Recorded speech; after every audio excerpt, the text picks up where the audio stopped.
MLA గారు చెప్పినట్టు Nandikotkur MLA గారు చెప్పినట్టుగా ఇక్కడ వేదిక పైన అందరికీ కూడా కొనుగోలు గ్రామంతో చాలా కనెక్టివ్. ఒకప్పుడు నేను దాన్ని దత్తత తీసుకుంటానని చెప్పాను.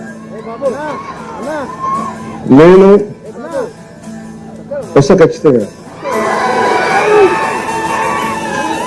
నేను అక్కడ ఏం అవసరం అయితే నా ట్రస్ట్ ద్వారా నిధులు మీకు ఒక 50 లక్షల రూపాయలు పనులు నేను చేసి పెడతానండి. అలా కాకుండా మిగతా పథకాల ద్వారా ఏవైతే ఉన్నాయో అది కూడా నేను ఉన్నతాధికారులతో మాట్లాడి మీకు ఏవైతే అవసరమో మనకి కొనుగోలు కావాలి. నాకు అలాగే అక్కడ ప్రత్యేకమైన కాదు, మన గ్రామాన్ని ప్రతిదీ పేరు పేరు నాకు చాలా చాలా ఇష్టం. నాకు అన్ని గౌరవిస్తాను. ప్రత్యేకంగా ఆ రోజు అడిగారు కాబట్టి నాకు దాని మీద గౌరవంతో కొనుగోలు గ్రామానికి నేను వచ్చి నేను మీకు ఏమేమి పనులు కావాలో గౌరవ శాసనసభ్యులు కూడా తెలియజేసి నేను ఆ పనులు చేసి నేను ఇప్పుడు ఆలూరికి ఎలా వస్తానో రోజున అలాగే కొనుగోలు. Get your personal loan today through BSK associates. యువ భారత్ టీవీ నందు మీ పర్సనల్ ఇంటర్వ్యూ మరియు వ్యాపార ప్రకటనల కొరకు ఈ నెంబర్ని సంప్రదించండి. వీక్షకులకు ధన్యవాదాలు.